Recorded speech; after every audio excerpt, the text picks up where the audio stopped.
The dark, sterile hospital hallway was eerily quiet as a pregnant black woman, trembling with anxiety, waited patiently for her turn. As her fear grew, the nurse, bent over her phone, did not even spare her a glance. The prejudice and indifference were palpable in the air, like a sharp blade ready to cut through the silence.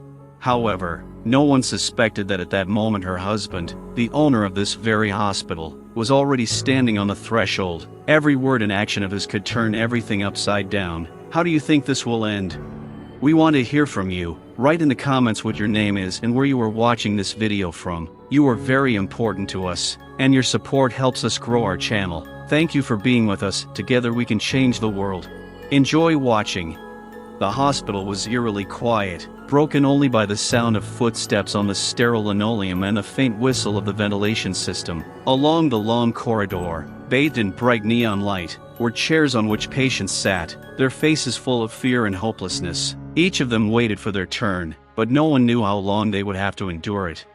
Among them was a pregnant black woman named Amina. Her belly, noticeably rounded, betrayed her condition, but no one paid her any attention. She fiddled with the hem of her dress, trying to hide the trembling in her hands. Each minute of waiting seemed like an eternity, and the cold, sterile air only increased her anxiety.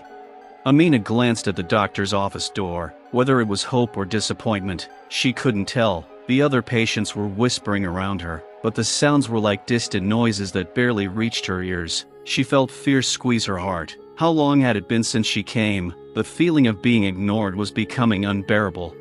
The nurse standing at the reception desk didn't even spare her a glance. She was copying something down on a notepad, completely absorbed in her work. The woman's black hair was pulled back into a tight bun, and her expression was as cold as a rock. Amina held her breath, looking at her, hoping that at least one look, one word, would help her.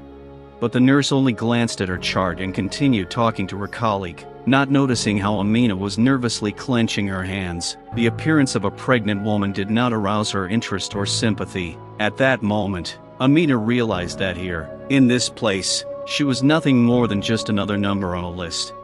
Outside the hospital windows the sun shone brightly, but here in the corridors there was darkness, the darkness of neglect and prejudice. Every wait became an agonizing ordeal, and Amina's heart grew heavier with each passing moment. She knew it would soon be her turn, but the fear of being ignored and distrusted only grew.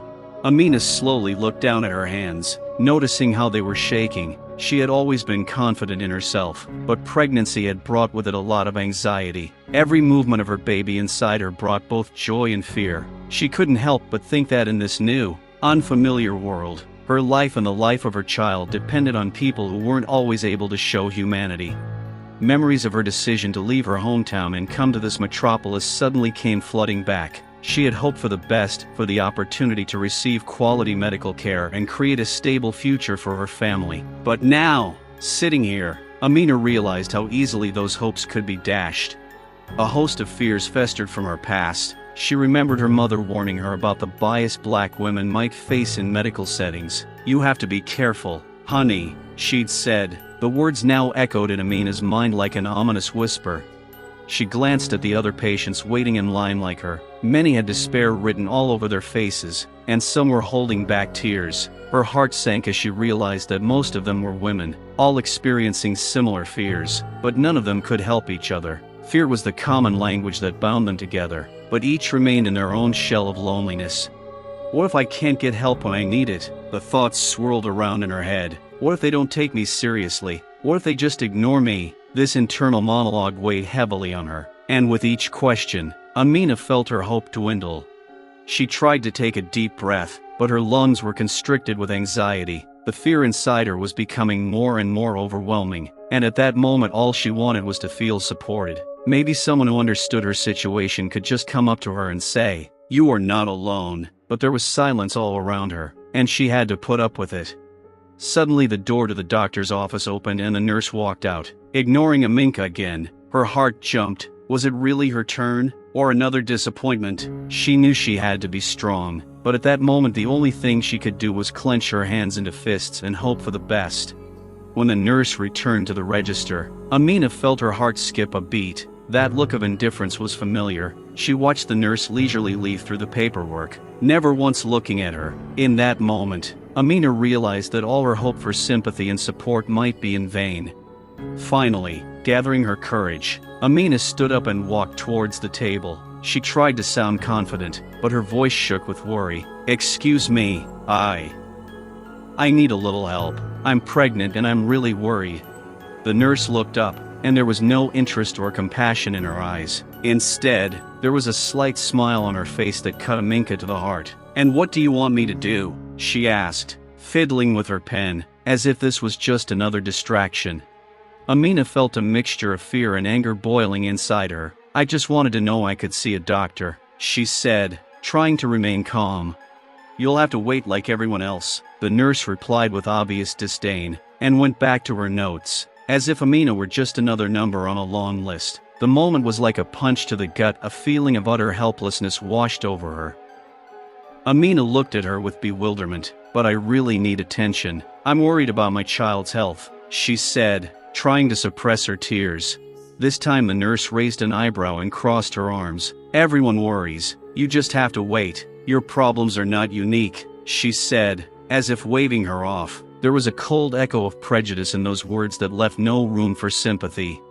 Amina felt the lump in her throat grow even bigger. She knew this wasn't just being ignored. This was the face of prejudice her mother had talked about. A face that didn't see her as a person, just different, not like everyone else. Dismayed, she stepped back, leaving the nurse at the desk, absorbed in her own work. The walls of the hallway seemed even more oppressive now, and her fear grew. This encounter was not just a confrontation. It was a confrontation with a system that had been against her from the start. Amina stood in the hallway as if an invisible wall had been erected behind her. Every glance directed past her, every step that passed by, only reinforced the feeling that she had become part of the environment, and not a real person. Her words, requests, and fears dissolved into thin air, as if they had never existed. She leaned against the cold wall, trying to collect her thoughts, but the noise around her seemed to carry her away into another reality. The other patients continued to wait, but each of them was surrounded by their own world of problems, and none of them noticed her. In this pressure of loneliness, she felt her own essence begin to dissolve. Amina looked at the women sitting next to her, each lost in her own thoughts. Some had tears in their eyes, some were whispering prayers, and some were simply looking at the floor, lost in their own fears. But when their gazes accidentally met hers, they quickly looked away, as if Amina were something shameful, something to be ignored. Invisible, she felt like she was out of place, like her existence had no meaning in the world. It occurred to her then that this ignorant impenetrability was the worst form of racism, not so much the overt words and actions, but the silent acceptance that she was not worthy of attention. Amina remembered how many times in her life she had experienced this. The faces of people who looked past her in the store, on the bus, on the street, they all suddenly turned into shadows. And now it was happening again in the hospital, where she was waiting for help. Every breath was filled with oppression, and every moment oppressed her. Looking at the clock on the wall only increased her anxiety. She had been here too long, and the fear for her child's health was growing. She could not allow herself to give in, but with each passing minute she felt her inner strength dwindling. Amina searched for someone who could support her, who could see her true self, a mother waiting for help and care. But instead, she was met with indifference again and again. It was as if her voice was floating away, like air dissolving into the void. Every time she waited, it was a painful reminder that for some people, her life didn't matter. Suddenly, the hallway was filled with sounds that pierced the silence like a cold knife. Cries of pain came from one of the offices, and Amina froze in place, listening to the distant screams. Each scream reflected fear, despair, and hopelessness. The sounds reminded her that she was not alone in her suffering, but they also underscored the terrible reality she was facing. One woman sitting nearby covered her face with her hands, her shoulders shaking with suppressed sobs. Amina felt her own heart skip a beat. Every despair in the cries made her fear that she might be next. Thoughts of her own experiences began to buzz in her head, and the fear for her child's health became even more acute. The screams grew louder, and the patients around them began exchanging worried glances. It was a reminder that they were all in the same boat, even though they couldn't quite comprehend it. Each of them was expecting help, but fear and pain were squeezing them like invisible chains.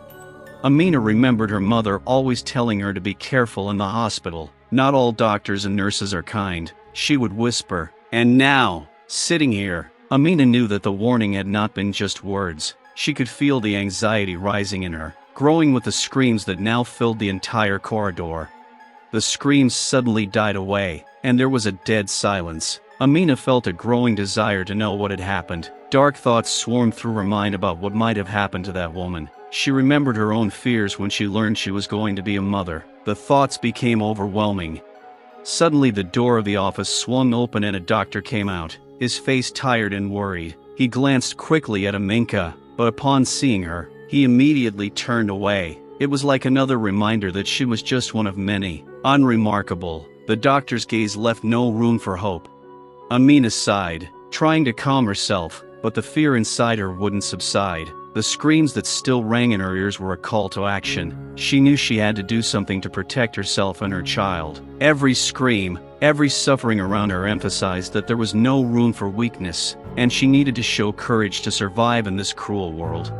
Amina leaned against the wall, trying to calm the emotions that were flaring up inside her, when suddenly her ears caught a whisper coming from the group of nurses next to her. The words were too loud in the quiet hallway, and although they were spoken softly, they cut like a knife. "Why did she even come here? She should have stayed home," one of the nurses said, her voice full of contempt. Amina froze, not believing her ears. Her heart pounded with anger and pain. The words were like an electric current running through her body, causing rage. Another nurse replied, "I agree. They always create problems, as if we don't have enough of our own to deal with." The words burned like hot metal. Amina felt her head spin that these women, who were supposed to be taking care of patients, could speak like that. She wasn't just a pregnant woman waiting for help. In their eyes, she was the other, someone to be ignored and looked down upon. This wasn't just prejudice, it was hatred hidden under the guise of professionalism. Amina clenched her fists, trying to hold back the tears. She wanted to scream, to run at them and tell them that she was just like them, that her life mattered. But instead she remained rooted to the spot, feeling the hatred emanating from them weighing her down. Anger and bitterness warred within her. A few minutes later, the nurses continued their conversation, but Amina could no longer listen. She turned to leave and found herself face to face with another patient, who was looking at her intently. The woman nodded as if she understood what was happening, and Amina felt a spark of hope creep into her heart, but it quickly faded when she saw the patient look away to avoid confrontation. In that moment, Amina realized that this hidden hatred wasn't limited to the nurses. It was part of a larger system that spanned the entire hospital. She wondered how many other people might feel like she did, invisible, insignificant, helpless in the face of bias. She folded her hands over her stomach and felt the baby move inside her again. It was a reminder that she had someone worth fighting for. She was determined not to let this hatred break her spirit. The fire inside her was blazing, and even though she felt defeated, she knew she had to find a way to fight this system that was trying to extinguish her. Amina stood in the hallway, her inner world rapidly crumbling under the onslaught of despair. Like cold tentacles, the nurse's disdain and the contempt she had faced were enveloping her, leaving no room for hope. Every breath was a struggle, and she knew she had to take steps to be heard. Amina gathered her strength and decided she couldn't take it anymore. She walked up to the receptionist, but the nurse didn't seem to notice her. Engrossed in paperwork, Amina clenched her fists, steeling herself, and said, "Excuse me, I really need to talk to you. I'm pregnant, and I..." As if she wasn't there, the nurse continued writing something in her notebook, not even raising her head. Amina felt the humiliation growing. Every moment of waiting reminded her that she was just another number on a long list, and her pains and fears did not matter. "Please, I really need help," she repeated, her voice shaking with emotion. But the nurse finally looked away and met her gaze with disdain. "You're not the only one here. Everyone is waiting, and you'll have to be patient," she snapped, and there was no compassion in her voice. These words pierced Aminka. She felt her eyes filling with tears, but she did not want to show her weakness. At that moment, a feeling of complete helplessness arose in her, mixed with bitterness. How could she be so useless at such an important moment in her life? The woman looked around, absorbed in their own thoughts. The other patients also ignored her. She was alone among many, and this despair was unbearable. For a moment, it seemed to her that the entire hospital was deaf to her pleas, and only the cold walls looked indifferently at her suffering. This can't go on, she thought. She had to find a way to break through this neglect. But how? How to make these people see her, feel her grief and fear, and how could she protect her child in this heartless place? With the last of her strength, Amina took a step back, but she couldn't hold back her tears. She felt humiliated and lost, as if the whole world had turned its back on her. At that moment, when her hope for help began to fade, she realized that she had to find the strength to continue the fight, for herself and for the baby. But how can she do this when every step meets insurmountable obstacles? Amina stepped out into the hallway, and the world around her began to blur into a murky fog. Every step she took echoed in her soul. Every glance she cast at the other patients only emphasized her loneliness. She lowered her eyes, feeling hot tears welling up on her eyelashes. The realization grew inside her that she was alone in this vast, soulless place. Soon, when another cry of pain came from behind the door, her heart sank again. It was a cry full of fear and suffering, and in that moment she realized that everyone around her was going through their own tragedies. But even in that suffering, she felt invisible, as if her own pain did not matter. Tears began to roll down her cheeks. She quickly wiped them away, afraid that someone would notice her weakness. But this gesture only increased her feeling of isolation. Why is this happening to me? She thought, full of despair. Every moment of waiting brought her closer to the idea that her fears might be reality. Amina walked to the window where the bright sunlight was pouring in. It was mocking, such brightness when her world was going dark. She watched the people walking past the hospital, laughing, chatting, enjoying life. Each of them seemed alien to her, and this feeling only deepened her loneliness. In that moment, she wished for someone who understood her to be there. The sense of isolation and loss consumed her. She remembered her family, the friends she had left behind for this new beginning, and felt a pang of homesickness. Their support seemed like a distant memory now, as she battled her own fears in the empty hallway.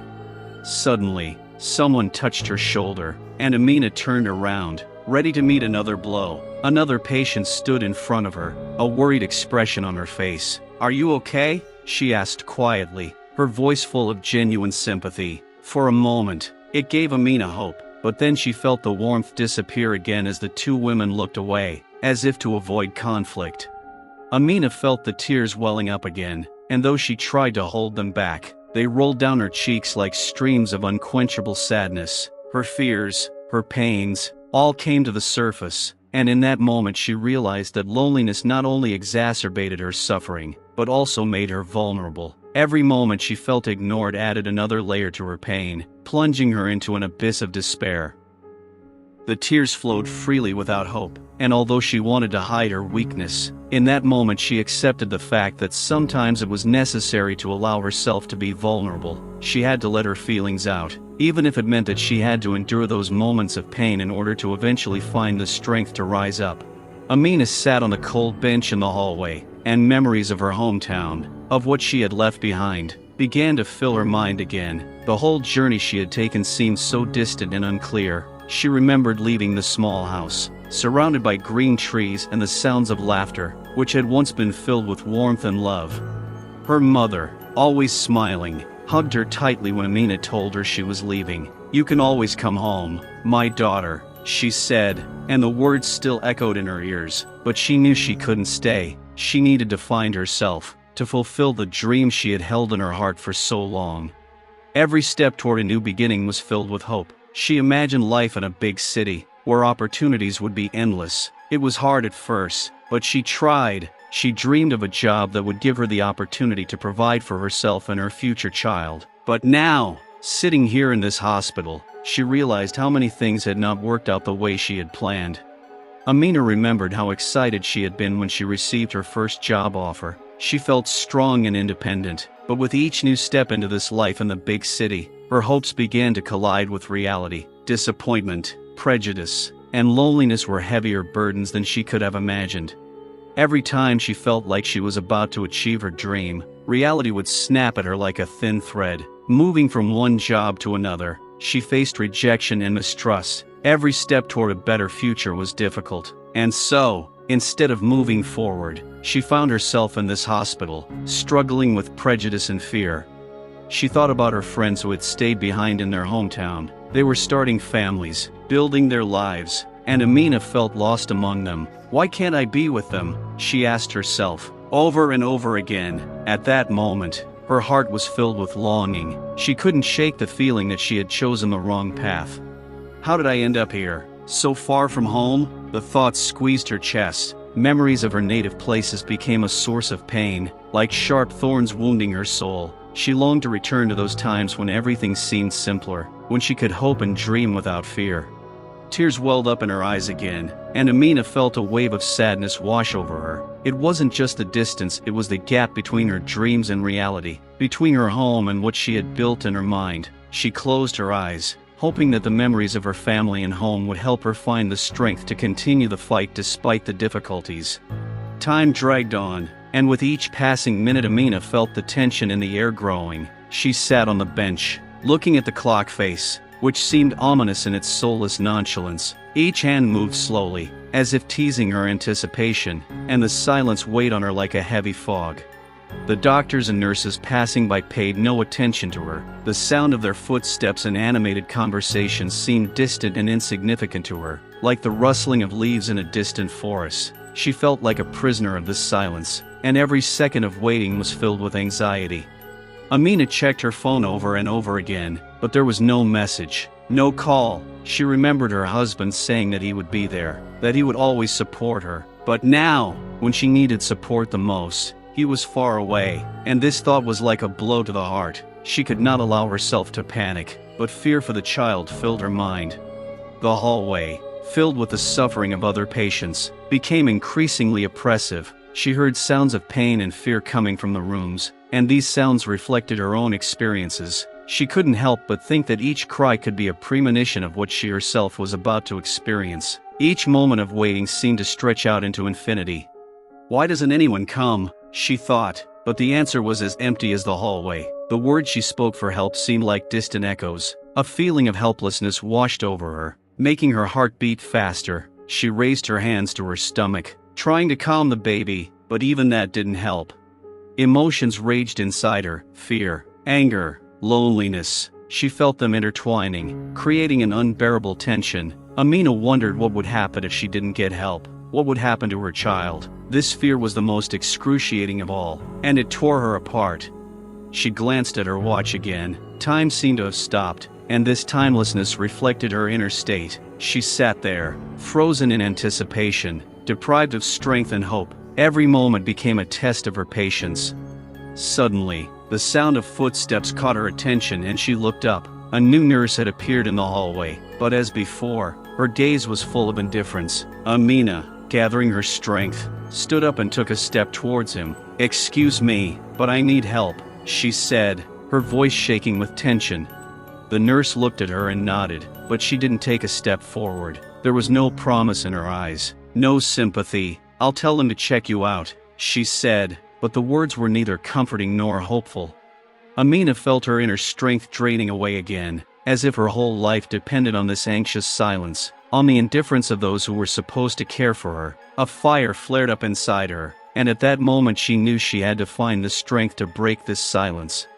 The hospital doors creaked open and Lev walked into the hallway, full of determination and hope. He couldn't shake the anxiety that had gripped him since Amina had called him to tell him about her worries. He was ready to do everything to support her, and his heart was filled with warmth at the thought that they would soon meet. Lev quickly headed towards the reception, his steps confident and purposeful. He was already imagining how he would hug Aminka, how he would calm her fears, and this gave him strength. However, when he approached the counter, he was overcome with anxiety, seeing the expressions on the faces of the nurses working there. Their indifference was striking, and it made his heart clench. "Good afternoon. I'm here to see my wife. She's pregnant and needs help," he said, trying to keep his voice calm. He sensed how his confidence might be taken differently than he intended. The nurse looked at him without much interest. "Fill out these forms and wait. She's in line," she said, pointing to the papers in front of her. Lev took the sheets, but he couldn't shake the feeling that there was no understanding in their voices. A few minutes passed, but they seemed like an eternity. He nervously turned over the papers, but his thoughts were only about Aminka. How was she? Was she feeling well? He remembered hugging her before she left for the hospital, and that moment gave him hope. Without waiting for the nurse to pay attention to him again, he quickly headed towards the offices. The corridor was deserted, and he felt the tension in the air growing. Lev looked for any opportunity to find his wife, and finally saw the open doors of one of the rooms. He walked inside, and his heart began to beat faster when he saw Minka sitting on the bench, her eyes full of worry and fatigue. Her face lit up when she saw him, and in that moment Lev felt his own heart fill with hope. "Lev," she breathed, and there was a sincerity in her voice that he hadn't heard in a long time. She stood up, but immediately sat back down, as if all her strength had left her. He rushed to her and hugged her, trying to cover her in his arms, as if protecting her from all the cruelty of this world. "I'm here, I'm with you," he said quietly, trying to convey all his support to her. But a feeling of anxiety was growing in his soul. He saw how she was suffering, and he did not know how to help. "I'm so tired, Lev. No one pays attention to me here," she whispered, her voice cracking with emotion. He felt her words penetrate his heart, and the desire to protect her flared up with renewed vigor. "Don't worry, I'll change everything. We'll get you help. You're not alone," he said confidently, although he didn't know how to do it.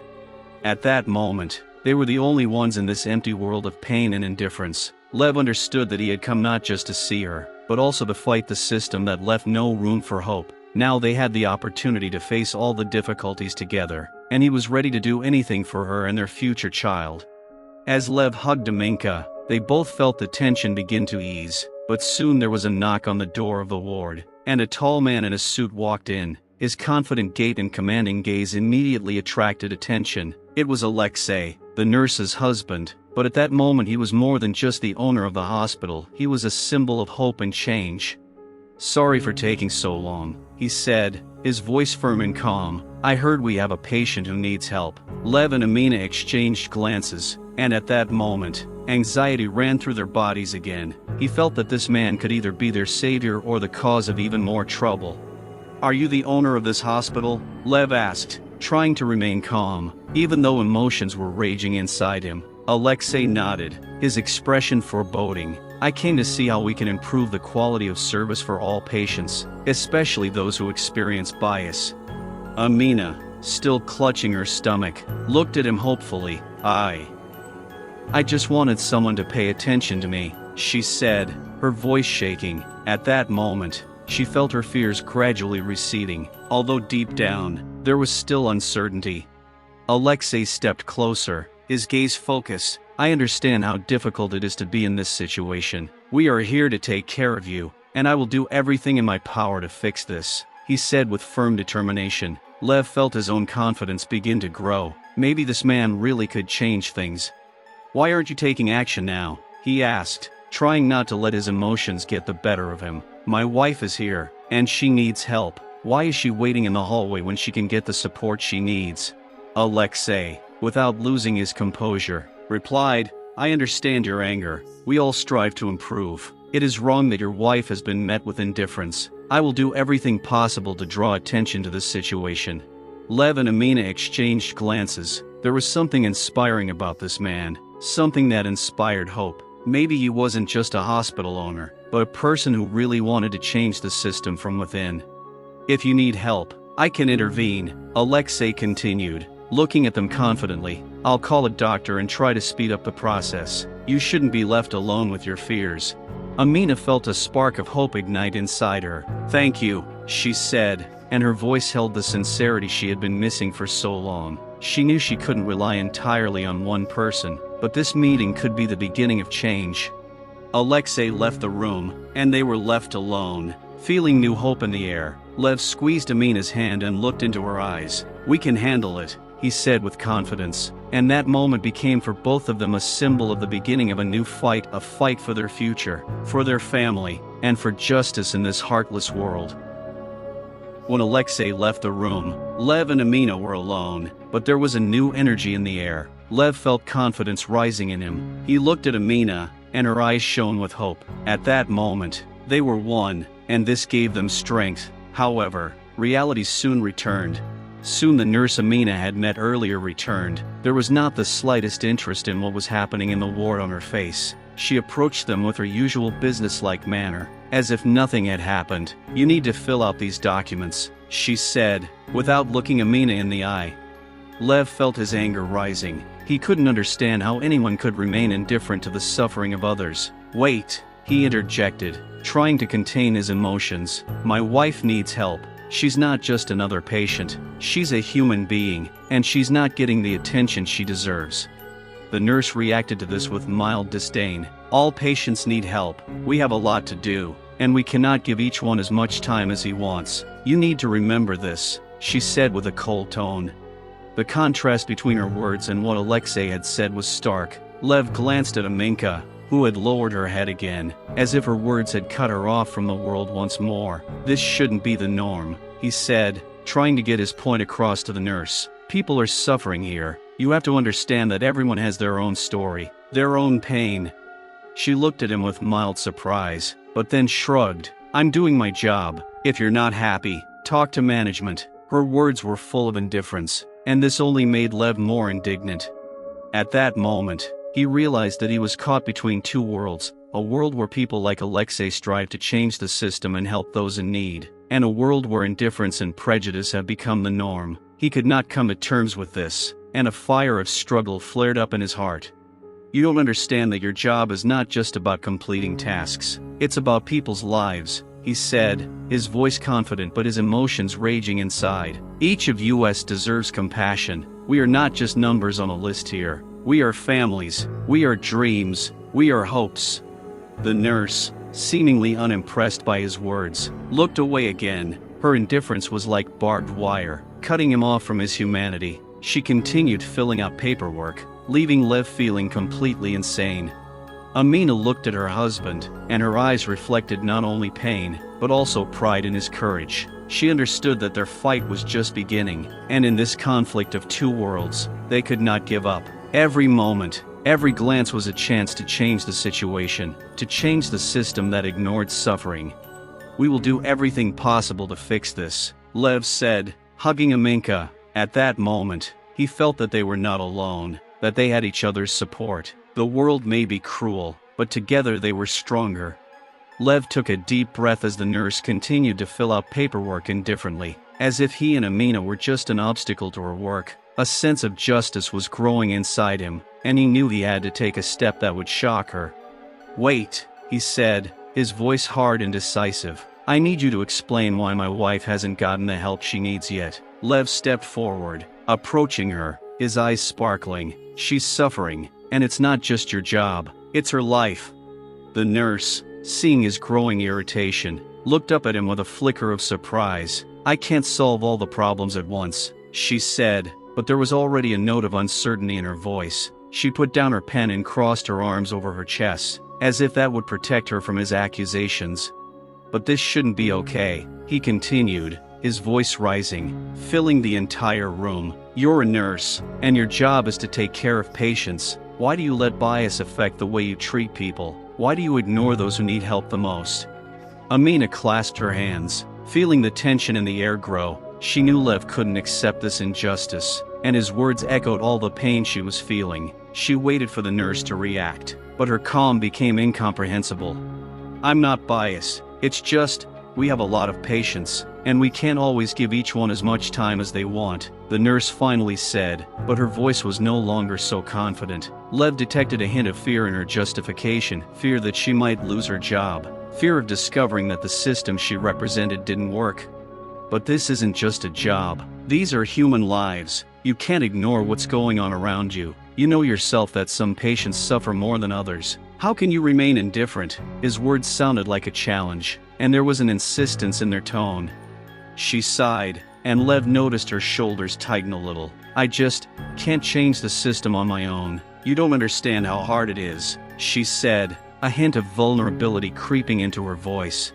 It was a confession, and it pierced the atmosphere in the room. Lev sensed how this moment could change their conversation. "You may not be able to change the system alone, but you can start with yourself. You can be the one to help change it from the inside. How can you live with the idea that you did nothing to help?" he said, and there was sincerity in his voice. The nurse seemed to begin to realize that her actions had consequences. Lev saw tears glisten in her eyes. She looked away, and in that moment he realized that her indifference was not only her own decision, but also a reflection of the system in which she worked. "You're right, I don't know how to fix it," she finally said, her voice weak but with a hint of hope. "I'm just following directions, and sometimes I lose sight of what's important." This admission made Lev think.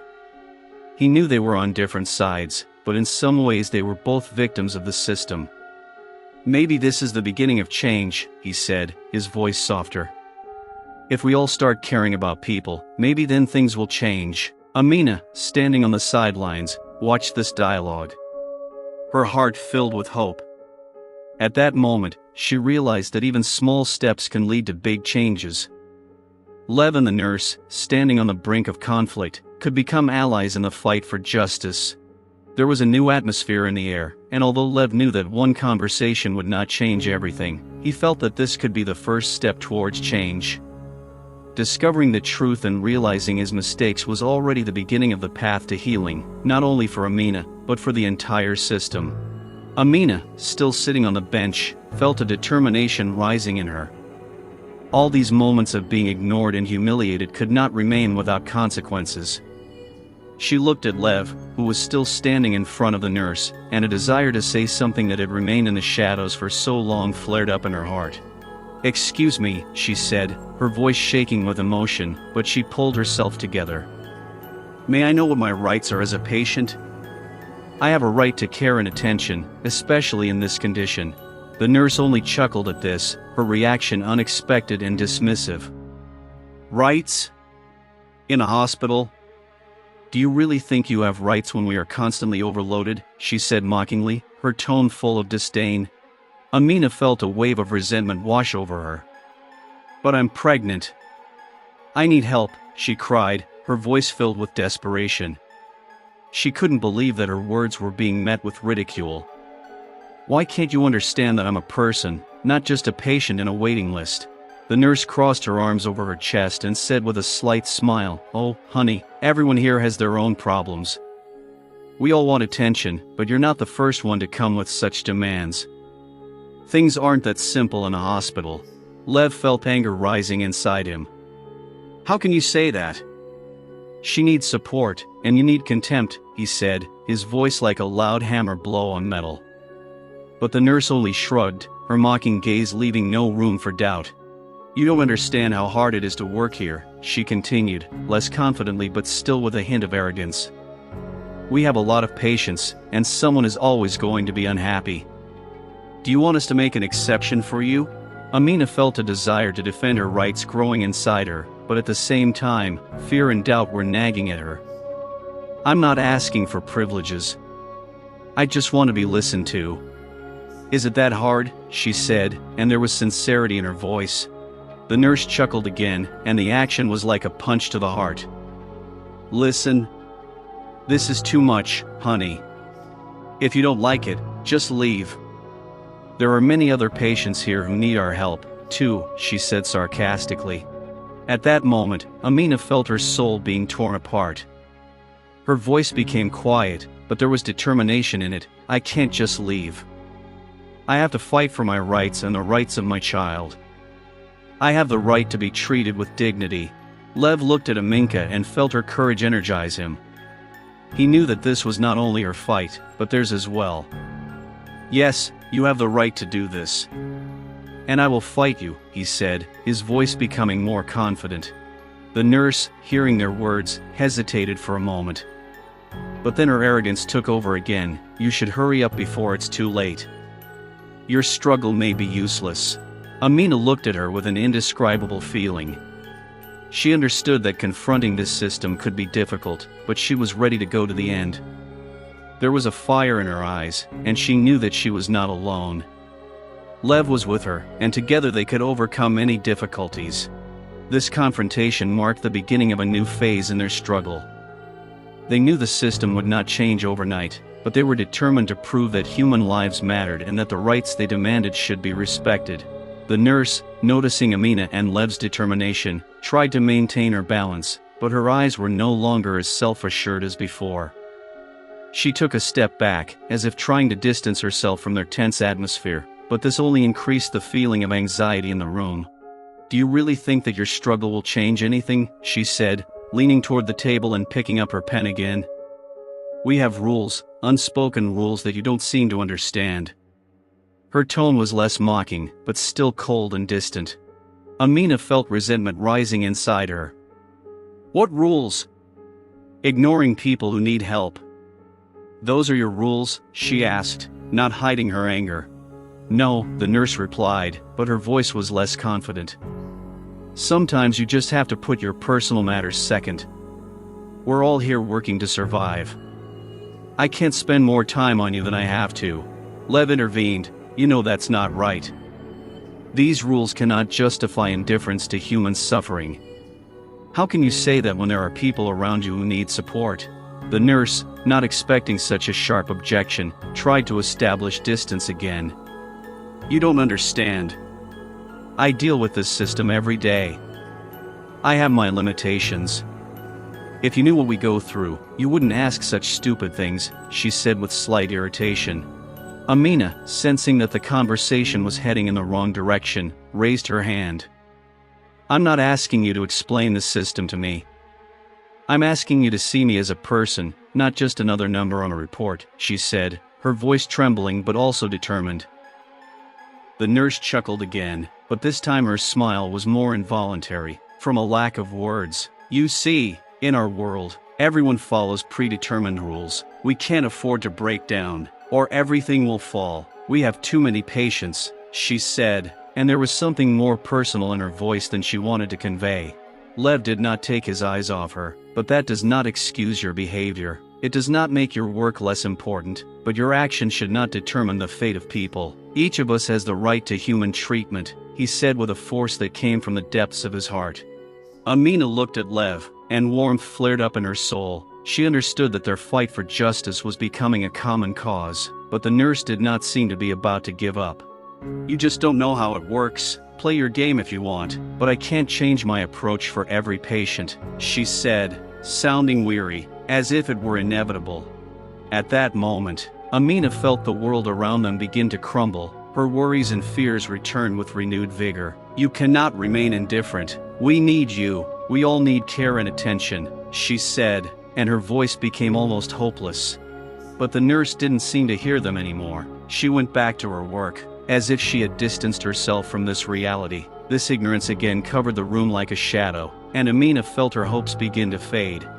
Lev, noticing this, squeezed her hand tightly. "We can't give up, Amina. We must continue to fight for ourselves and for all those who cannot speak," he said with confidence. And at that moment, they both knew that this was not the end. Their journey was just beginning, and despite the nurse's persistent indifference, they were determined to change the situation.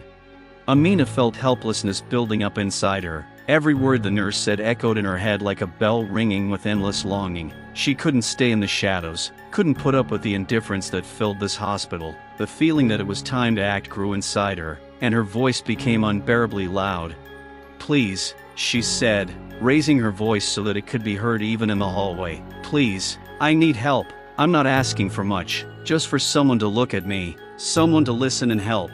The cry of despair broke through the walls like a spark igniting a flame. Lev, standing next to her, felt his heart clench in pain. He knew that Amina had reached her limit, and this was not just an expression of anger, it was a deep, sincere plea for help.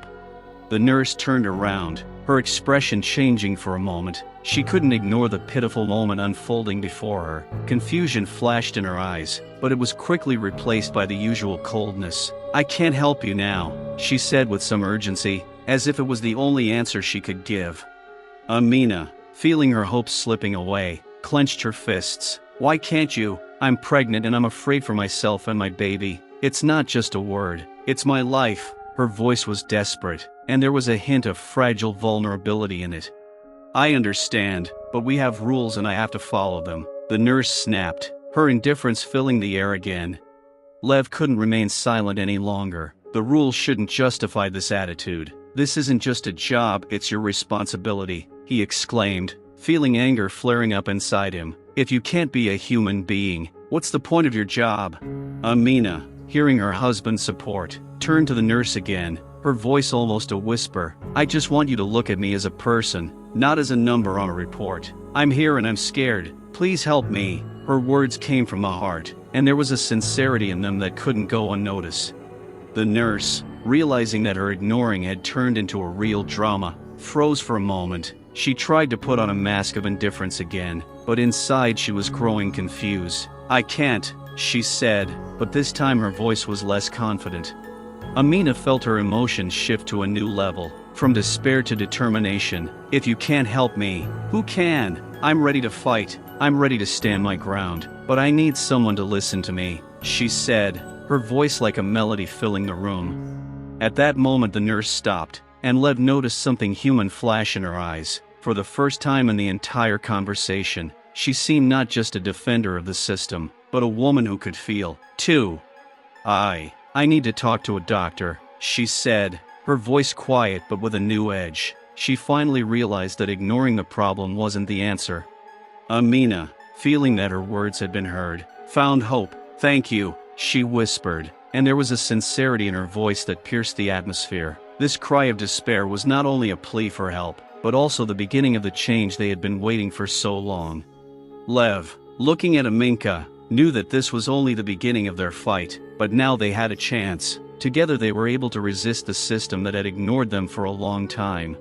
When the nurse finally seemed ready to address their request, her face returned to its usual expression. Instead of the expected concern, a glint of disdain lit her eyes. "You want me to waste my time on you when there are so many other patients here who need help? Do you really believe that your situation is unique?" she said with icy sarcasm. Amina felt her heart squeeze again with humiliation. Every word the nurse said was like a cold shower that knocked her off her feet. Her voice, filled with mockery, echoed in the ward like an echo in a deserted corridor. "You know I have a job to do. I can't just sit here and listen to you complain," the nurse continued, her tone as sharp as a knife blade. "If you want help, you'll have to be more persuasive."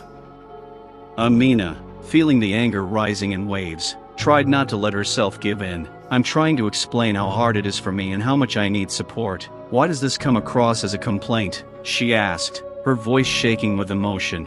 The nurse sneered. "Oh, you poor thing. So much attention on yourself when there are so many other people around you. You are not alone in this world. My dear, perhaps you should remember that there are others out there who suffer just as much as you," she said, not hiding her mockery. Lev couldn't stand it any longer. "This isn't a rivalry. No one is saying that someone suffers more. We just want human relations." His voice sounded loud and sharp, like a hammer hitting an anvil. The nurse waved it off as if it didn't matter. "And what do you want me to do? Please tell me how I should react to your little show. Write you thank you notes for just coming here?" Her words were full of sarcasm, and they echoed around the room like thrown stones. Amina felt her anger well up inside her, and tears welled up in her eyes. She knew she shouldn't give in to provocation, but the humiliation was too much. "I'm not asking for your approval or compliments. I just want to be heard," she said, her voice trembling. "Here? Why? This is your life, not mine. I can't solve all your problems, and I'm not interested in it at all," the nurse retorted, her tone becoming even more arrogant. Amina felt the rising wave of pain overwhelming her and, unable to bear it any longer, she said, "You have to understand that behind every patient there is a story, a life, and a struggle. You can't just turn away and continue doing your job as if none of this matters." The nurse just chuckled. "You keep talking about your feelings, but I'm not here to listen to your stories. I'm here to work, and that's not going to change because of your screaming," she said, her face showing no sympathy. Lev, standing nearby, felt his anger turn into a firm resolve. "You may be right that you have a job, but you forget that your calling is to take care of patients, not to humiliate them." His words pierced the atmosphere, causing silence around. Amina, feeling supported, gathered her strength again. "I can't believe that a person who is supposed to help can so easily disdain those who need support. It's a disgrace to the entire system," she said, her voice sounding firm and confident. But the nurse was not taken in by this sincerity. "Shame, perhaps, but this is my reality, and there is no room for your emotions in it," she said, her voice as cold as ice water pouring over Aminka. Amina's emotions thickened inside her, from fear to rage, From humiliation to determination, she understood that this fight was not only for her and her child, but for everyone who had faced such cruelty. "I will not give up," she whispered, and there was a firmness in her voice that she did not expect from herself. "I will fight for my rights and the rights of others. This system has to change." Lev felt anger and determination well up inside him as he stood next to Amina. The nurse's failure to show humanity had stirred up a storm of emotion within him. He knew this was more than a personal struggle. It was a matter of justice for all who had faced prejudice and neglect. "Listen to me," he said, his voice firm and confident. "I am the owner of this hospital. I cannot believe that a so-called medical professional would treat a patient like this, much less a pregnant woman in need of help." Lev's words pierced the air like a bolt from the blue. The nurse, looking at him in bewilderment, froze for a moment. Fear flashed in her eyes, but she quickly regained her confidence. "What are you going to do? Fire me? It won't change anything. I'm just doing my job," she said, trying to maintain her dignity. Lev stepped forward, his face serious. "Your job is to care for patients, not to humiliate them. Each one of them is a life, a person, and you have forgotten that. I will not allow someone like you to continue working in this hospital," he said, his voice carrying a force that made the nurse nervous. Amina, watching Lev grow more confident, felt hope ignite inside her. She knew that this was not just a fight for herself, but for others who could not speak. "I'm going to demand an explanation from you," Lev continued, not taking his eyes off the nurse. "You must understand that your behavior is unacceptable. This is not just a question of how you treat me or my wife. This is a question of how you treat everyone who walks through the doors of this hospital." The nurse, realizing that her usual rhetoric had not worked, tried to justify herself. "I was just telling the truth. In our work, it is important not to give in to emotions," she said, but her voice no longer sounded so confident. "Really?" Lev leaned toward her, his voice challenging. "The truth is, you have no right to be indifferent. If you want to be part of this system, you need to understand that you have a duty to serve the people, not ignore them. I demand justice." The nurse, realizing that her position had become vulnerable, tried to change tactics. "But we have rules, and you can't just fire me without cause," she said, her confidence fading with each passing minute. "I won't just fire you. I'll make sure you understand that your behavior has consequences. I'll conduct an investigation and make sure everyone knows how you treat patients," Lev said, his eyes shining with determination. Amina, standing next to him, felt her heart fill with pride. She saw Lev standing up for justice not just for them, but for everyone who had ever suffered from neglect and bias in the medical system. "Let your approach be a lesson to you and everyone else. If you want to work here, you're going to have to learn how to treat people with respect and humanity," Lev said, his voice calmer but still strong. The nurse, realizing that her time was running out, tried to speak, but the words stuck in her throat. Tears welled up in her eyes, but it wasn't regret, it was the realization that her actions had consequences. Lev, turning to Aminka, said, "We will do everything possible to make sure this does not happen again. For you, for all the women who face such cruelty." Amina nodded, her heart filled with determination. It was the moment when their fight for justice was just beginning. Lev and Amina knew that there were many difficulties ahead, but together they were ready to fight a system that should not ignore human life. Once the door to the room closed behind the nurse, Amina and Lev were left alone. The atmosphere was tense, but at the same time, there was hope. Lev, still feeling the hot rush of emotions, began to think more deeply about the situation they were facing. "You know," he began, leaning toward Aminka, "this isn't just an isolated incident. It's an example of how bias can profoundly impact a patient's health. I've heard a lot about it, but now that it's happening to you, it's a reality that can't be ignored." Amina nodded, sitting on the edge of the bed. She sensed that their conversation was about more than just their personal situation, but the system as a whole. Anytime someone experiences bias, it can have serious consequences. If a nurse ignores patients based on race or other factors, they are simply left without help, she said, her voice growing more emotional. Lev sighed. Bias can influence diagnosis and treatment. If medical staff do not pay attention to symptoms, this can lead to incorrect diagnosis or advanced disease. People may suffer not because their health is really failing, but because of a lack of attention and understanding, he said, realizing the depth of the problem. And it's not just the physical effects. There are psychological aspects, too, Amina continued. When patients experience neglect, it can cause feelings of hopelessness, fear, and stress. These emotions aren't just fleeting, they can impact overall health, reduce immunity, and even lead to chronic illnesses.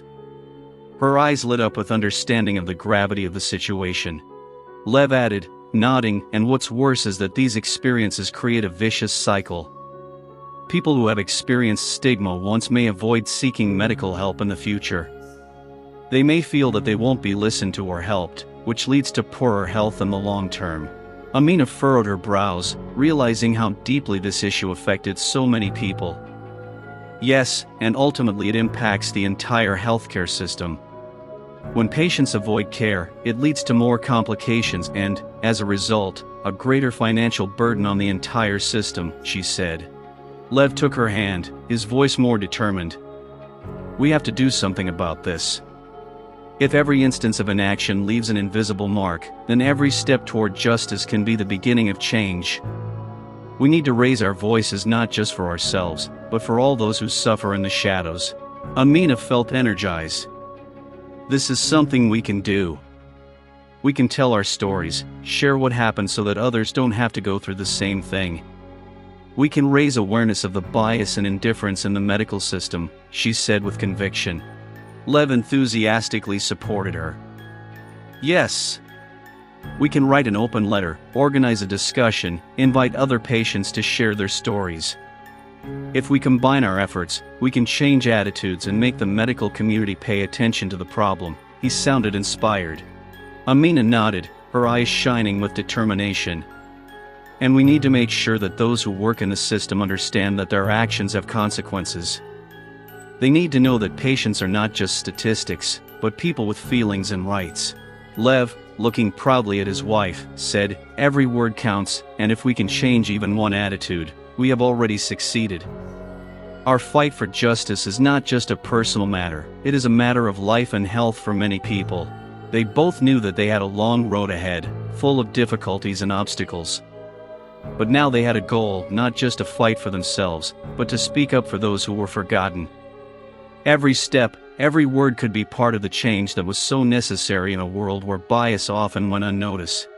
Amina and Lev were ready to take on this fight, and they knew that together they could achieve something more than just justice for themselves. Their voice could be the catalyst for change that would transform the system, making it more humane and responsive to the needs of each patient. Lev, back in his office, felt the weight of responsibility on his shoulders. His mind was racing with thoughts of what he had just experienced with Amina. The situation they had faced was not just an isolated incident, it was a signal that there were deeper problems in the hospital that needed attention. He sat down at a desk covered in papers and reports. Each page reminded him of the system's shortcomings, of how many people were suffering because of the lack of a human touch in medical practice. Lev knew he had to act, and act fast.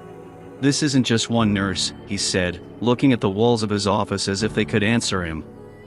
This is a cultural problem that runs deep in the heart of our hospital. He remembered talking to Amina about bias, how it affected patients' health, and he knew that was just the tip of the iceberg. He decided to assemble a team. Lev called in several key people, administrators, chief physicians, and nurses he trusted. As they gathered in the conference room, he could feel the tension in the air.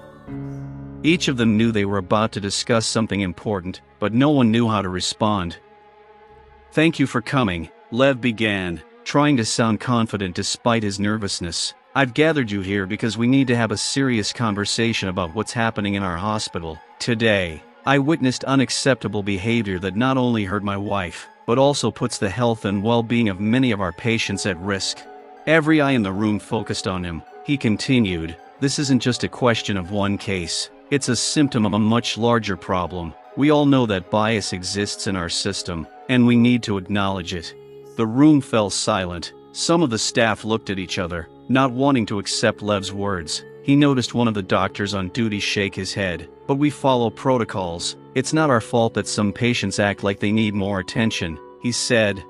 Lev felt irritation flare up inside him. "That's exactly what I'm talking about. We can't treat people like numbers on a list. They're human beings with a history, feelings, and rights to be treated with dignity. If we continue like this, we won't be able to provide the care we need. We're ruining people's lives, and that's not what we should be doing as a medical institution," he said with growing determination.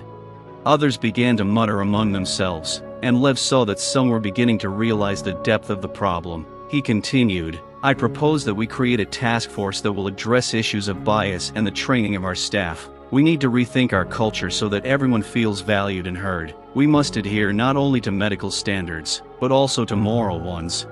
Some of his colleagues, exchanging opinions, began asking questions. One of the administrators asked, "How can we change a system that has been in place for so many years?" "We start with ourselves," Lev replied. "We need to conduct training in intercultural competence, teach staff how to recognize their biases and cope with them. We need to create a space where patients can openly express their feelings and receive the support they need." To his surprise, one of the nurses, who had previously been cold, raised her hand. "I understand that this is important, but I feel the pressure, too. We sometimes face a lack of resources and time. This makes our job difficult," she said, and there was sincerity in her voice. Lev nodded. "I understand. This is not just a question of human relations. It is a question of how we run our hospital. If we work as a unit, if we support each other and listen to the needs of patients, we can create a healthier and more productive environment." The discussion continued. Lev saw that fear and mistrust were beginning to give way to understanding and determination. They discussed ways to improve communication between medical staff and patients, to develop new protocols that would take into account the individual needs of each. As the meeting came to an end, Lev felt that they were at least one step closer to change. The atmosphere in the room was full of hope and determination. Everyone in the room understood that this was only the beginning of the journey, but they were ready to take steps to improve. Leaving the conference room, Lev knew that change would not happen overnight, but he was determined to keep fighting so that every patient who walked into that hospital felt like more than just a number, but a person who was valued and respected. Amina sat in her room, looking out the window as the autumn leaves slowly fell, symbolizing the fading of hope. She was still emotional about her encounter with the nurse, and she knew she needed to use this moment to share her experience with others. Lev, entering the room, noticed her thoughtfulness. "Are you ready to talk? I think your story can change lives," he asked, sitting down next to her. Amina nodded slowly. "Yes, I want to share my experience. It's important not only for me, but for everyone who has ever experienced humiliation in a hospital." Her voice was determined, and she knew this was her moment.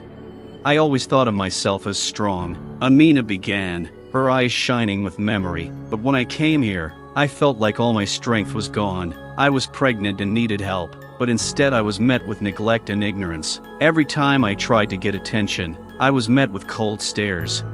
She paused to collect her thoughts. "Every time the nurse told me, 'You're not the only one here,' I felt my heart break. I knew people were suffering, too, but that didn't change my own grief. I was there, in physical and emotional pain, and I needed someone to listen to me," she said, her voice shaking with emotion. Lev, listening attentively, felt his heart squeeze from the pain that Amina was experiencing. He knew that her story could be an important lesson for many. "I remember one time when I was trying to explain my symptoms. The nurse just looked at me as if I was speaking an unknown language. I felt invisible, as if my life and my experiences didn't matter. It was humiliating. I was there to get help, but instead I was met with contempt," Amina continued, her eyes filling with tears. "And it's not just about being ignored," she continued. "It's about how bias shapes our perceptions. I would often hear people in the hospital discussing their preconceived notions about patients, especially those who looked like me. I would hear comments about how they were always demanding something. It made me feel like I couldn't ask for help, that I had to be stronger than I was." Her voice grew more insistent. Lev leaned closer to show support. "It's terrible, but your story is not just pain. It's a lesson for us all," he said. Amina continued. "Yes, exactly. My experience is not only a story of being humiliated, it is also a story of how important it is to speak out. When I saw your voice getting stronger, I realized that we can make a difference. Everyone who suffers needs to know that they are not alone, that their pain matters." Her eyes shining with determination. I want people to understand that bias in medicine is not just words. It has real consequences. It can cost lives. I don't want others to go through what I went through. I want all patients to feel heard and valued," she said, her voice full of strength and hope. Lev, seeing Amina open her heart, felt that her words could be a powerful weapon in the fight against bias. "We can record your story, create a video, raise important questions about bias in medicine. It will help others," he said, inspired by her determination. Amina nodded, knowing this was their chance. "I want people to know that they have the right to be respected and cared for. I want everyone who comes to the hospital to know that their life and their feelings matter," she said, her voice growing louder and more confident. At that moment, Amina realized that her pain could be a light for others. She was ready to share her experiences to change the way patients were treated and create a more equitable medical system. Her lessons in pain could be the beginning of something more than just a fight for herself. They could be a driving force for the change that many needed. Amina stood in front of the mirror, fixing her hair and giving herself confidence. There was a fire of determination in her eyes. She knew she could no longer remain in the shadows, could no longer allow prejudice and cruelty to erode her identity and dignity. Today, she began her fight, the fight for rights and justice. "I have to do this," she whispered to herself as Lev walked into the room. He noticed her readiness and confidence. "Are you ready?" he asked, his voice encouraging. "Yes," Amina replied. "I'm ready to talk. I want other patients to know that their voices matter." She felt the energy building inside her, ready to burst forth. Amina and Lev decided to hold a meeting with patients and medical staff to share experiences and create a space for open discussion. They invited everyone who wanted to join and actively spread the word about the upcoming event through social media and communities. On the day of the meeting, many people gathered in the hospital conference room. Some came with friends, others alone, but they were all united by one thing: the desire to change something in the system. Amina stood at the podium, her heart pounding with excitement, but she knew she had to speak. "Hello everyone, I'm Amina and today I want to share my experience and talk about how bias can ruin lives," she said, her voice loud and confident. She began to talk about her experiences in the hospital, how she had been ignored and how it had degraded her. She shared not only her story, but also the voices of others who had also suffered from prejudice. Her words, full of pain and sincerity, touched people's hearts, and Amina felt the atmosphere in the room fill with energy. "We are all here because we believe in change," she continued, "but in order to change anything, we need to talk about our experiences. We need to unite our voices and show that bias and ignorance are not acceptable in medicine." Leo, sitting among those present, saw how her words touched everyone. People began to whisper, exchange glances, and there was hope in the air. After her talk, the first question came up. One of the patients, an older man, said, "I also faced prejudice when I came here. I always thought it was just my problem, but now I realize I'm not alone." Amina nodded, feeling how important this support was. "Exactly. We shouldn't be alone in our experiences. We should support each other and talk openly about what's going on," she replied, her voice sounding more and more confident. Gradually, the conversation became more open. Other patients began sharing their stories, some about being ignored in an emergency, others about prejudiced comments they heard in the hospital. These stories only confirmed that the problem was deeper than they could have imagined. Amina felt a fire blazing inside her. She knew this was the beginning of the real fight. She knew she couldn't stop there. Her cry for truth had to be loud and clear for the system to hear. "We must act," she exclaimed, addressing the audience. "Let's create a petition. Let's demand changes in our hospital. Let us be heard. We have the right to be respected, to be treated with dignity, to be cared for." The room filled with applause and cheers. People, inspired by her words, began to actively discuss how they could join forces to achieve justice. Amina felt that the responsibility was placed on her shoulders, but she was ready to bear it. The moment Amina realized that her story and experience could help others, she felt incredibly empowered. She knew the fight was just beginning, but now she had allies, and together they could make a difference. It was the beginning of a new era for Amina and all those who became part of her story, a cry for truth that no amount of prejudice or cruelty could silence. After that important meeting, Amina and Lev returned home filled with determination and new understanding. There was hope in the air, hope for change that could impact not only their lives, but the lives of thousands of others. Amina looked at her husband, whose face reflected the same determination she felt. "We can change this system," she said, her voice confident. "But to do so, we must act consciously and strategically." Lev nodded, realizing that Amina was right. "We need to work not only at the patient level, but also within the hospital itself. We can create a group that will deal with issues of bias and improving medical care," he suggested, already planning his next steps. "Yes, exactly," Amina perked up. "We need to create training programs for staff so they understand how their biases can impact patients. We can also create open forums where patients can share their stories and get support." Lev, sensing their ideas beginning to develop, suggested, "And we need to involve everyone, not just the nurses and doctors, but the administrative staff too. They need to understand how important this is, too." Amina, inspired, added, "Let's conduct a survey among patients to understand what issues are bothering them the most. This will help us focus on the most pressing issues." They began to formulate an action plan, developing concrete steps that would lead to change in the system. Amina and Lev knew that change would not happen overnight, but every step was important. They needed to create a platform for discussion and initiate a process of change that would, in turn, help others understand that bias is unacceptable. Soon, they gathered with a group of like-minded people to present their ideas. The meeting included not only patients, but also hospital staff who were ready to work on improving the situation. Amina and Lev outlined their plans, explaining how they could join forces to combat bias in the medical field. "We need to create a safe space for everyone, where everyone feels heard," Amina said. "We need doctors and nurses to understand that patients are not just numbers on a report card. They are living people with stories, fears, and hopes." Some of the meeting participants supported her ideas, suggesting additional measures such as anonymous bias reporting and regular training for medical staff. Soon, a strong team was assembled, ready to take action. Amina and Lev worked to create training that focused on equity and inclusion. They planned to bring in experts who could lead workshops and help medical staff better understand how bias might impact their practice. Every day they took small steps towards change, and with each day their confidence grew. Amina felt that her voice and her experience could really lead to something bigger. Her dream of a fairer system was becoming a reality. With each new interaction with the medical staff, she saw their perceptions begin to change. Doctors and nurses who had previously seemed indifferent began to show an interest in learning and changing. They began to understand that their behavior and attitude toward patients had profound consequences.